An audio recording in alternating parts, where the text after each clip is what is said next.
క్రీస్తునందున్న ప్రియులకు ప్రేమతో వందనాలు తెలియజేయుచున్నాను.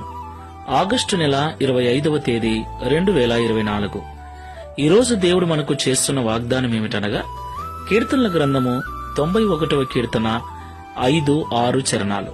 రాత్రివేళ కలుగు భయమునకైనను, పగటివేళ ఎగురు బాణమునకైనను, చీకటిలో సంచరించు తెగులునకైనను, మధ్యాహ్నమందు పాడుచేయు రోగమునకైనను నీవు భయపడకుందువు.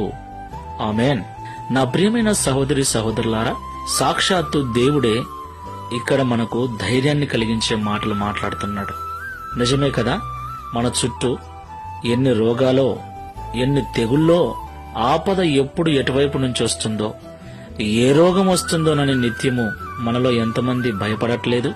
వాటి నుండి తప్పించమని ఎంతమంది దేవుళ్లకు మొక్కుకోవటం లేదు? నా ప్రియమైన సహోదరి సహోదరులారా, నిజమే, భయంకరమైన